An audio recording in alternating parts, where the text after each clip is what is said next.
So we got one more main thing to cover here, so why don't we get on that. So we got that homework due today, the rotational stuff. Let's have a look here at the last bit of kinetics. And this is just general plane motion. If something's just moving through space or rolling or doing something like that. So what we're going to do with this stuff to analyze it is we're going to track the center of gravity. Okay? So that's one important part of this stuff. That's the point that you track, is the center of gravity.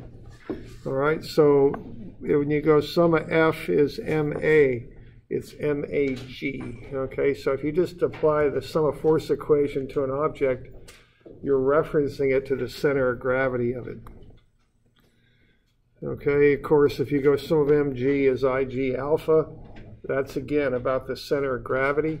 If you want to take moments about a point other than the center of gravity, you have to include more than just I alpha. You've got to get the inertial moments, MAG XY bar and MAG YX bar. Okay. So there's an example there. This is from a little bit of a physics demonstration. I think it was last year.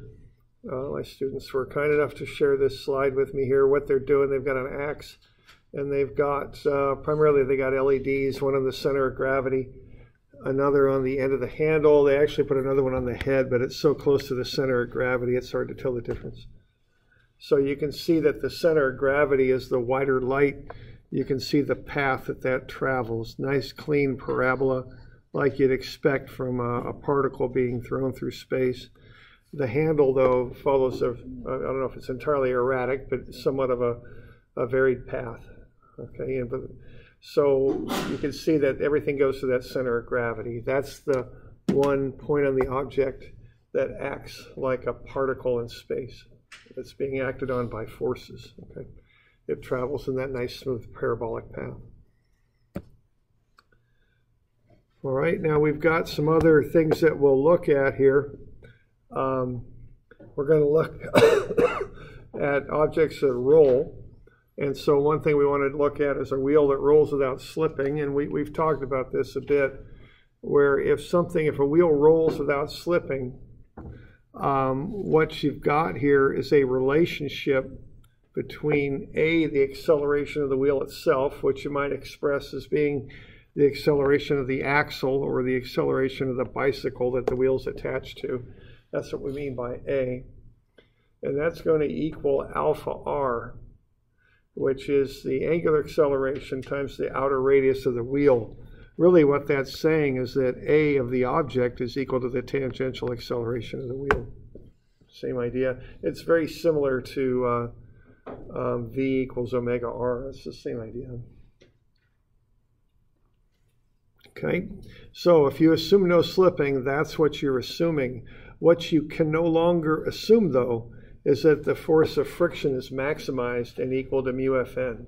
Because keep in mind that force of friction is mu Fn. What that is force of friction maximum. That's what equals mu Fn. And if the wheel doesn't slip, you can't assume that you've maximized friction yet. Okay? Friction will only go to the level that holds this relationship. It won't go any higher. Remember, friction's a reactive force.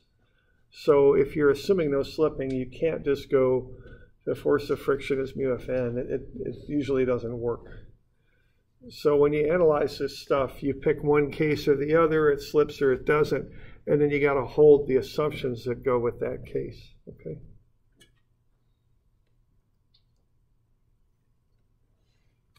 Now, if a wheel is slipping, and wheels can slip two different ways. One, they can be on the ice, and they can spin much faster than the vehicle moves.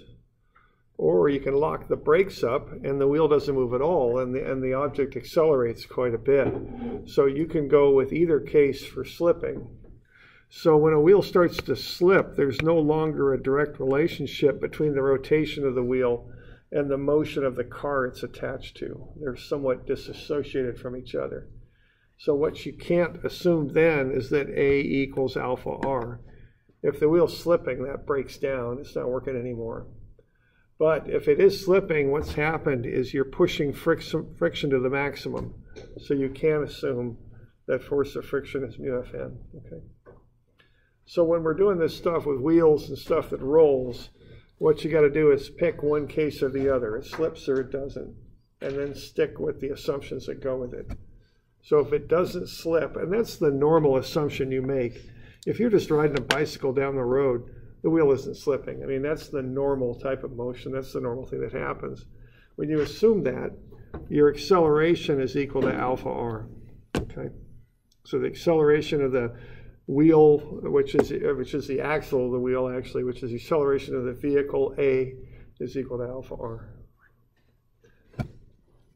So that's what happens if the wheel doesn't slip. If it does slip, then you can only assume that force of friction is mu Fn. You can't assume that A equals alpha R.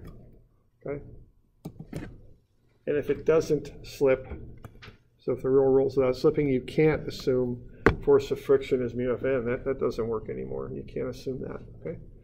So be conscientious about this and just consciously pick one or the other. All right? We're good.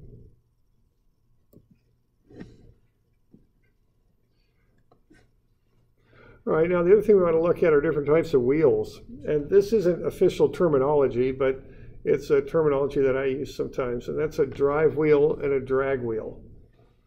Okay, a drive wheel is powered by a motor of some type. A drive wheel has a couple about the axle that's caused by something. So for a bicycle, the drive wheel is the back wheel. When you turn the pedals, you cause a couple that acts on that axle and makes the back wheel spin. So that's actively powered is what's going on. So what you're trying to do is spin that back wheel fast. And what the ground does, if there's any friction, is it says, no, no, no, I don't want you spinning like that. And it's going to have friction pushing to stop the spinning. Okay, so with a drive wheel, the friction attempts to stop the wheel from spinning. And then what that does is it drives the vehicle down the road. Okay, so that back wheel, if you start to try and spin that, the friction's going to try and resist it, and the friction will act in the opposite way of the spinning and cause the vehicle to move to the right there. Okay, that's what's going on. Now that's what I call a drive wheel. Now a drag wheel is different. A drag wheel is really the first type of wheel that was ever invented. A drag wheel just fits under something that is normally going to just skid, that you're going to push across the ground. And what a drag wheel, what happens with that is it's not powered. It's just pushed. There's no couple. It's just pushed. And what happens is friction constantly undercuts it, okay, and keeps things rolling. So some genius way back when, and I do mean a genius, I mean, they figured out if you put logs under something, you can move it a heck of a lot easier if you just try and push it. I mean, imagine building a pyramid and trying to push those blocks across the ground. That ain't going to work too well. But if you're thinking about it, maybe you get some rollers and logs under there, it's going to make it a heck of a lot easier to move. So someone figured that out. And then somebody later figured out, well, why don't we keep having to pick these rollers up and move them to the head of the block? Why don't we just attach them to the block? And that's what a wheel is, okay, basically. So that's kind of what's going on there. So keep this in mind, that a drive wheel is powered by a moment friction X in the direction of motion. But a drag wheel is just pushed. And the wheel just makes it easier to push something. And the friction acts in the opposite direction of motion by undercutting the wheel. Okay. So those are just a couple things here when we start looking at these types of motion we want to keep straight. Slipping versus not slipping, drag wheels versus drive wheels. So we're doing all right with that stuff? Okay. Good.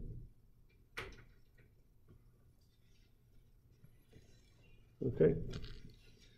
Well, let's have a look at a few examples here. Let's say we've got a thin rod here that's attached to a sliding collar with a pin. Then we're going to apply this 24 Newton force to this thin rod. Let's find the acceleration of the collar, point A, at the instant the force is applied. We'll assume that the collar and the rod start from rest. Okay.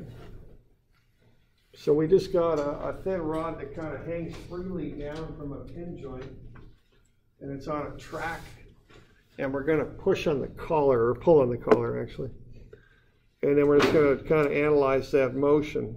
Okay, and we want to figure out what's the acceleration of the collar as soon as we apply that force. That's what we want to figure out. Okay. Now, I think you might be familiar with the motion that occurs when you start doing something like that. If you start pulling on something in that fashion. And what's going to happen if that rod is free to swing is it's going to lag a little bit behind. The collar is going to move ahead pretty well, but the rod itself will lag. And here's an object that's similar to what we're talking about there. Oh, that's right, can't do that. Let's try it this way.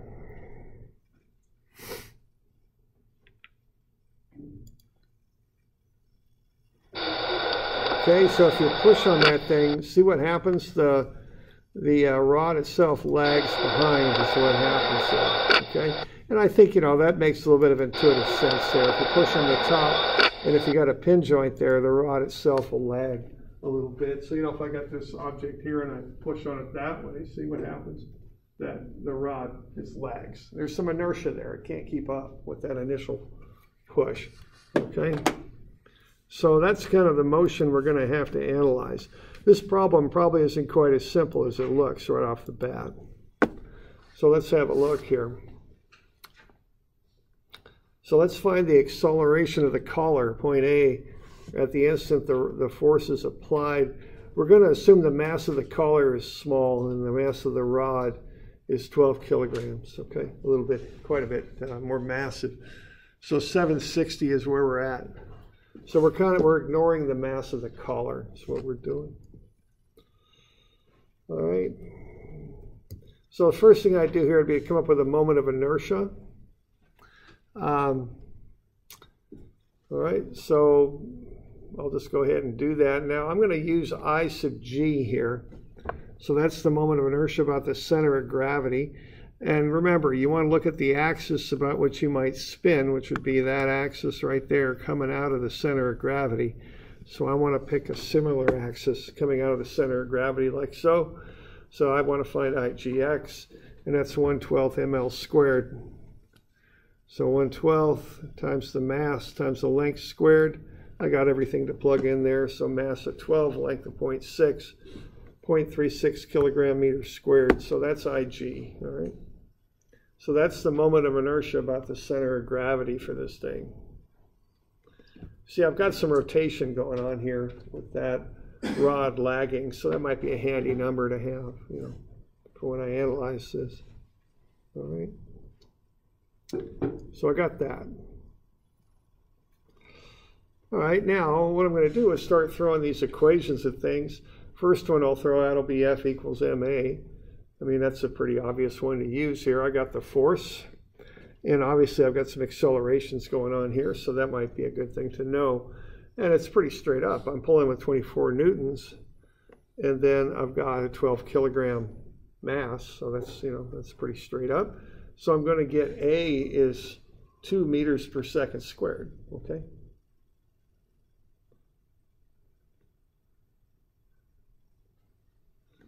Okay.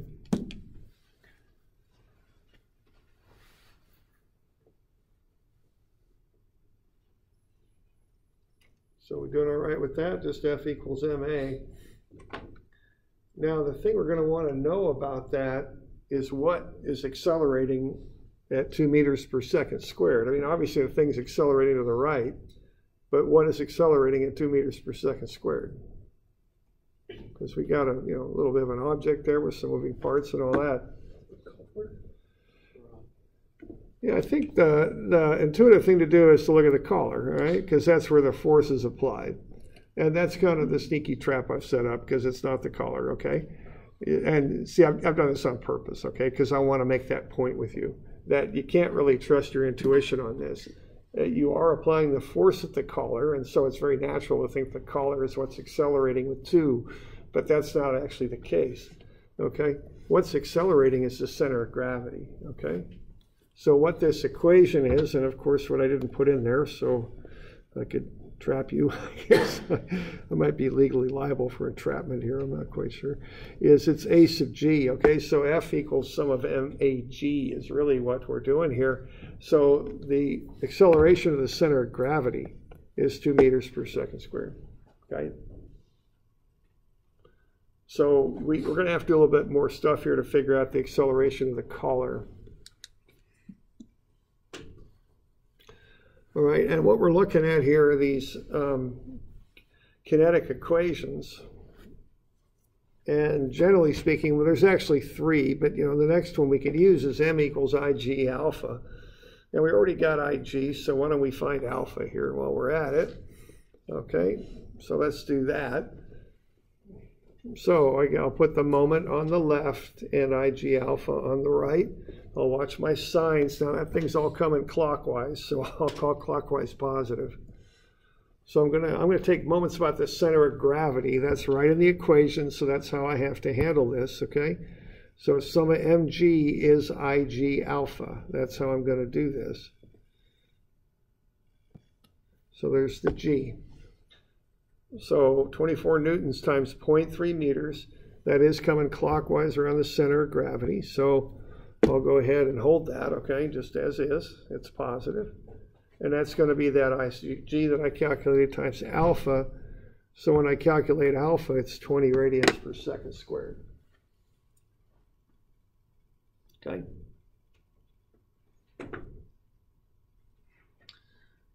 So that's some basic information I've got. I applied the 2 basic equations and I got 2 pieces of information. So now I want to get to AA, all right? So A sub A is going to be what? A sub G plus A sub A with respect to G, right? There's some little bit of an equation there that we've used before. We got A sub G, we know what that is already. Now what can we say about the acceleration of A with respect to G? What type of motion is it? If we're looking at that, what is A doing with respect to G? Rotating. Yeah, it's rotating, right? Because they're on the same object. Any type of relative motion of one point with respect to another on the same object is always rotation because they're always the same distance apart. They might move left and right, but they're always the same distance apart. So that acceleration will be caused by rotation. So it looks like it's a good deal we got that alpha, okay? So what we're going to do here is we're going to look at how A accelerates with respect to G. And there's 2 parts to that.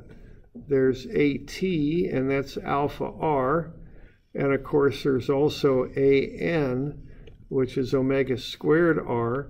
But we're starting from rest, okay? And we want to find the acceleration of A at the instant the force is applied. So there's no omega yet. So what this means is omega is 0. So the normal acceleration will 0 out. Okay. So what we got there is a fairly simple relative acceleration equation. That AG is, AA, which is what we want, is AG, which is what we got from doing the F equals MA, plus MA with respect to G caused by rotation, and that's going to be the tangential component there only because the normal zeroes out.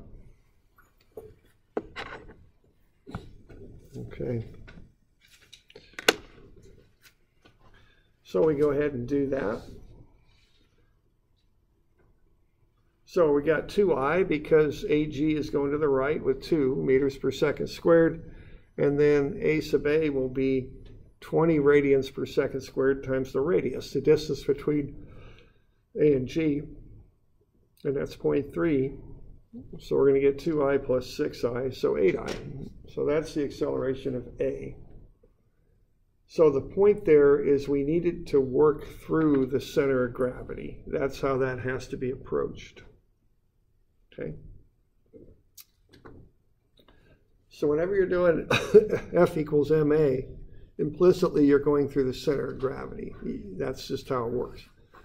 Okay, so remember that. And this is a good problem to kind of bring that point home, because it certainly looks as though F equals ma will apply up at A, but that's just not how it works. Okay.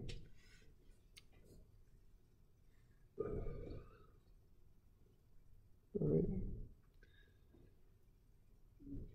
So over time, will this acceleration of the center of gravity go to that 8i as well, or will it all even out down to 2i? If you keep applying that force, oh, it's going to keep. Yeah. So it just kind of depends on what's happening down the line from that first instant.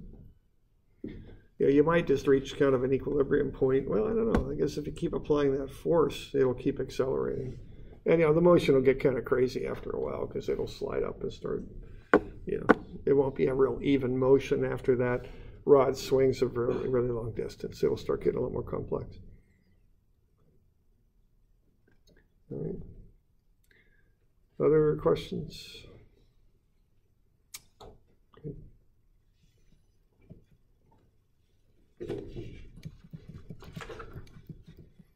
All right, why don't we look at another one then?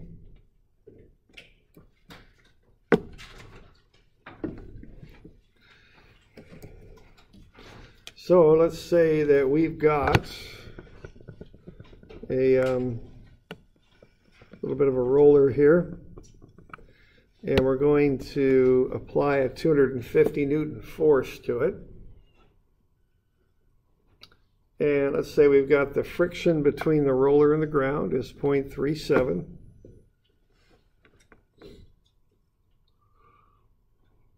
And the roller weighs 8,000 newtons. Let's find the acceleration of this thing, or the velocity of this roller after 5 seconds. Okay.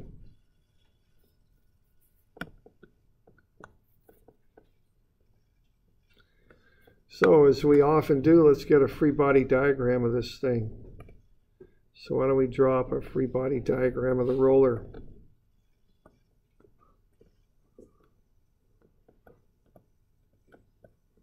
And being as we're in dynamics here, let's get the accelerations on there, okay?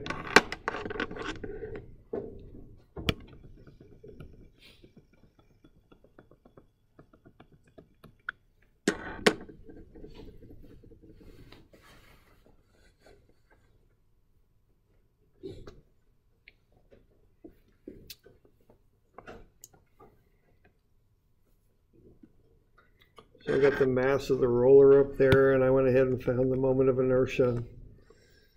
We've got that 250 down at an angle, don't we? 10 degrees.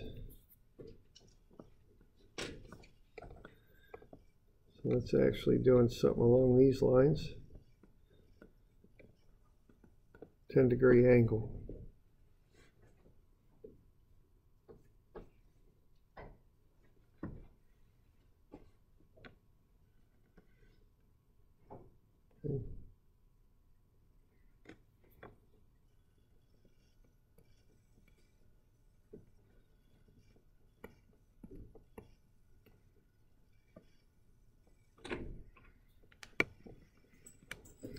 We got a normal force. We got some friction on that thing. Which weighs, now what kind of wheel do we got there? Is that a drive wheel or a drag wheel? Drag wheel. Drag, because we're just trying to pull it across the ground. So the friction will undercut it. So, you want to be able to figure that out and get the friction going the right way. Okay, like so. And then we want to get some accelerations on there. So we got the acceleration of the center of gravity doing that. And then we got alpha. Now, which way does alpha act? Counterclockwise or clockwise there? Yeah, it's counter, okay? Now, when you're doing these, you start assuming accelerations. They got to match.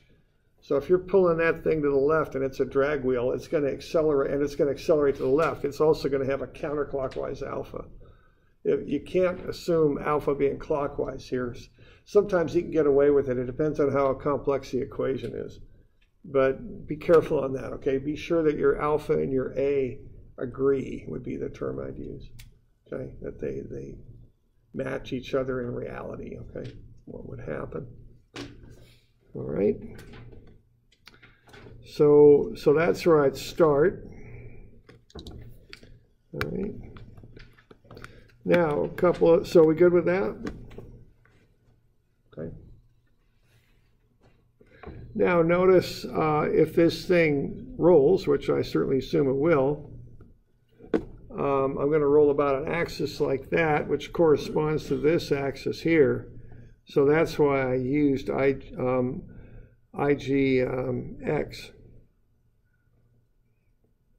No, I didn't. I used IGZ. That's good to know. My bad there. So IGZ, sorry. And that's 1/2 mr squared. So that's what I'm doing up here. Okay. As the thing rolls, it'll roll about an axis that's normal to the flat surface of the disk. That's why I used IGZ.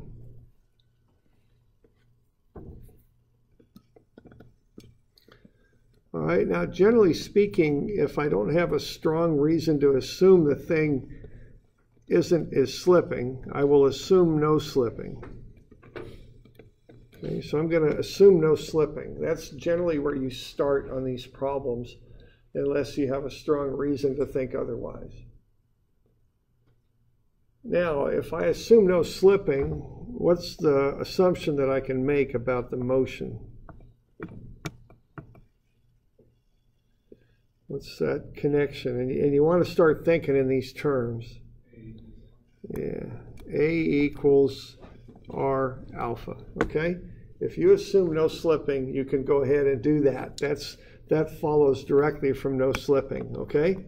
So remember that and kind of start that process right off the bat, because that's an important thing to do here, to assume that A equals R alpha. And conversely, alpha is A over R, I think. Okay. Now what that does, see, that's important because that gets you a nice independent equation that you can use to relate alpha to A. And because you're going to have both of those unknowns when you start throwing equations at this thing and analyzing it. So this will get one of those two out of the equation. You're not going to be able to do much without making that assumption, because you're going to have too many unknowns. If you fail to make that assumption correctly, you're going to have too many unknowns. All right, so we'll go ahead and do that. Now, what can't we assume? Because what we can't assume is as important as what we can in some respects. So what's the assumption we can no longer make? We can't do this anymore. And I know you're quite used to it with, analyzing particles in this class, and probably in physics you use that thing quite a lot. But we can't do that anymore because we don't know that we've maximized friction. Friction just has to be big enough so that the rolling keeps up with the acceleration to the left. That's all friction needs to do. And that may not be too much, see? And remember, friction's a reactive force. It just doesn't go up to its maximum automatically. What friction does is it reacts to what you're doing to an object. Okay? So that's a really important thing there. These two things are just key to solving these kind of problems, knowing those assumptions are made. Because mu-Fn's off limits now. You can't use it. You got to use other approaches to solve these things, okay?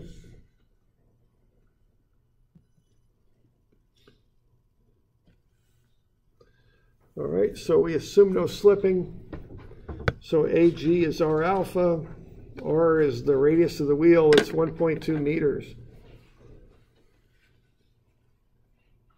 Okay, So what I want to solve for here is A, because I want the velocity. So I know the radius is 1.2, so I'm going to say alpha is A over 1.2. That will allow me to plug in an A value in for alpha, so that'll help me solve for the acceleration. I'm not too interested in what alpha is. I'm more interested in A, so I'm writing A in terms of alpha, I guess you'd say. Or am I doing it the other way around? I guess I'm alpha in terms alpha in terms of A. That way I can plug the A stuff into my alpha equation and get what I need out of that, okay? All right? We good? All right, now there's a couple ways to solve these things, okay? And the first way is, it's not that similar to that problem with the well and lifting the weight with the pulley, but it acts like that, and you can solve it two ways. So one way, and the simplest conceptual way to do it, is to break it up into two equations. F equals ma and m equals I alpha, okay? And F equals ma will be hgx, and m equals I alpha is mg is ig alpha. You can't be using that shortcut equation, that shortcut equation that I showed you for fixed axis rotation. You got to be careful on how you use that. That's made for just fixed axis rotation.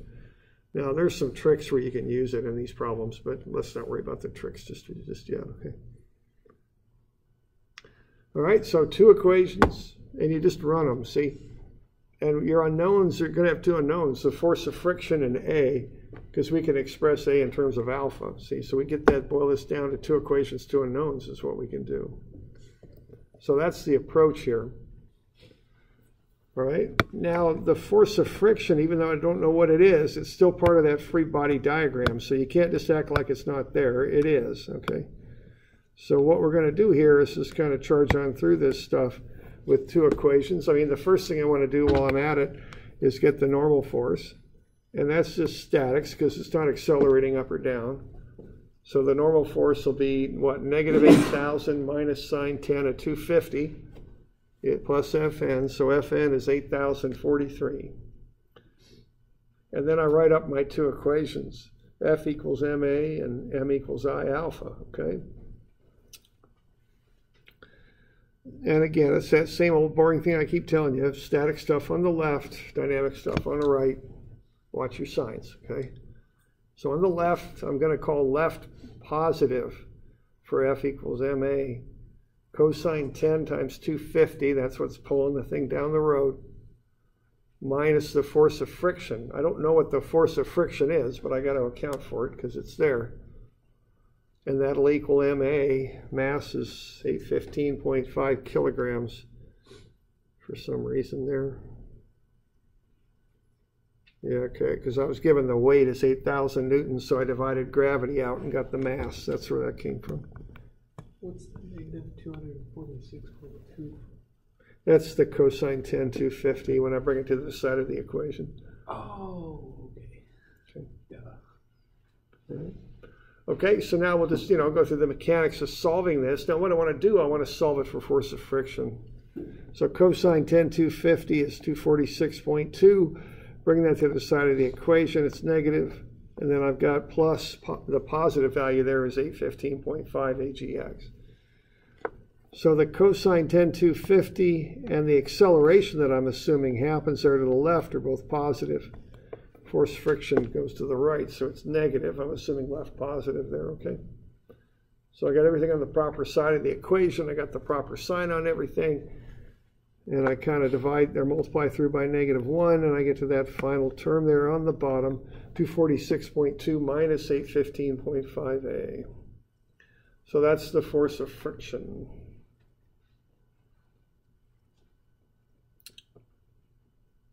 Okay. And then the other thing I could use with this thing is sum of m is Ig alpha. So what I'm doing there, I'm doing moments about the center of gravity. Okay, so 1.2 times the force of friction, that will be the moment. See, that makes the thing spin. if it weren't for the friction down there, it wouldn't have to spin at all. I'd just be dragging it. The friction undercuts it and makes it roll. That's what causes the alpha, okay? So the moment is the radius times that force of friction down there at the bottom, and that's going to cause alpha, and it's IG alpha. Now that's going to relate the friction to alpha, but I want to relate it to A, because I want to solve for A. So I plug in AG over 1.2 in for alpha. So I get 49 AG is equal to 1.2 force of friction.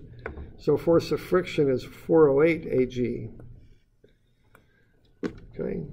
So now I got two equations that are force of friction equals 246.2 minus 815.5 AGX. And then I got this one, force of friction is 408 AGX. Okay. So you can just equate the two things together now and solve for AGX. That's how this works. Got two equations, two unknowns. We're just setting up a substitution, I guess you'd call it. Okay.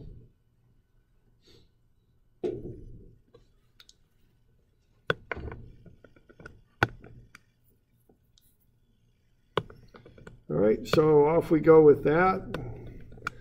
So we got both those equations worked down together. So I get force of friction is equal to 246.2 minus 815.5 AGX, and that equals 408 AGX, which equals the force of friction. Okay, so those are both those terms are equal to the force of friction. So I could just equate them together. And then I just work through the algebra and figure out what AGX is going to be. So 246.2 minus 815.5 AGX is 408 AGX. Add 815.5 to both sides, I get 246.2 is 1223 AGX. So AGX is 0.201 meters per second squared. So that's the acceleration in the x direction. Okay.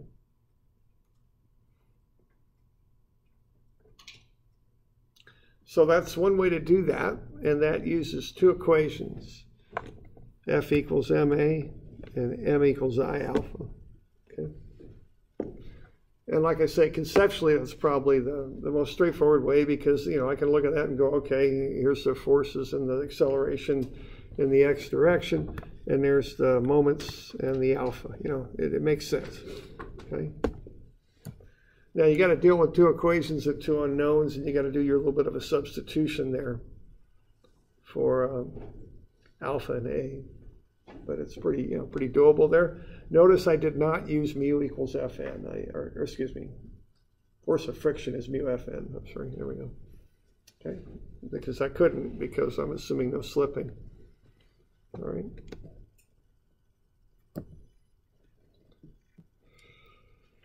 So that's one way to do it. And I got to AG as 0.201. Now there's another way to do it too. So this is another way to approach it.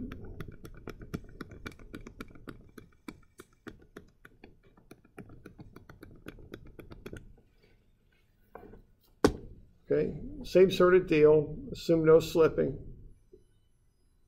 And so we got alpha is AG over 1.2.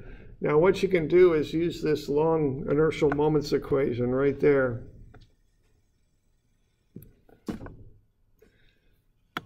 And your intent here is to get one equation with one unknown instead of two equations and two unknowns. So the point you pick for A, right there, what that's going to be is the point where the friction acts, because you want to get rid of the friction. You don't want that in your equation. So that's what you call point A down there at the bottom of the wheel. Okay. So summa MA will be IG alpha plus MAGX y bar plus MAGY x bar. It's not accelerating in the y direction, so that last term just goes away. Zeroes out. So this is another way to solve it. A little bit more involved equation, but you don't got to deal with the two equations, two unknowns thing. So you can take your pick on these. Although sometimes this is a handy way to solve things. So this is a good little technique to know. It's not quite like, you know, that relative motion where I said I don't really know an advantage to any particular method. Sometimes it seems to me that this method is a good one to know and employ. It comes in handy sometimes to solve some of this stuff out. All right. So this is a little bit different conceptually from what we did before. Now what we did before was look at the force of friction causing a moment about the center axle to make the thing rotate. That's what we did before. But now what we're looking at is the force applied to the center of the wheel causing a moment to make the thing rotate. Okay, because we're taking moments about different points. The previous way we took moments about the center of gravity. Now we're taking moments about the bottom of the wheel where the friction acts. Okay. So cosine 10 times 250 gets you the x component of the force. From A, it's 1.2 meters up, perpendicular to that x component of force. So that gets you a moment of 295.4 Newton meters. And that's going to equal Ig alpha, which is 587. That's Ig. Alpha is AGX over 1.2. I want to substitute that in there because I just don't want to deal with A. And then I got to add in a term of MAGX Y bar. So M is the mass, that's 815.5. AGX is an unknown, and that Y bar distance is 1.2 meters. That's the moment arm from A up to the center of gravity again. All right, and it's just a matter of calculating everything. So cosine 10, 250 times 1.2 is 295.4. And then add up all the stuff on the right, we get 1468 AGX. So AGX is 0.201. So you could do it either way, you know, and you'll get to the same answer, of course. First method's a little bit more involved mathematically, solving it out. Maybe a little bit easier to see it, though. Second method, a little bit more complicated equation, but it yields a quicker solution. Okay. Both cases, we can't assume that the friction is mu Fn, and we assume that alpha is Ag over 1.2. 1.2 is the radius of the wheel.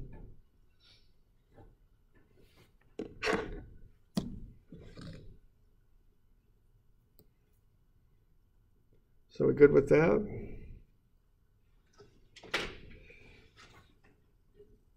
Okay.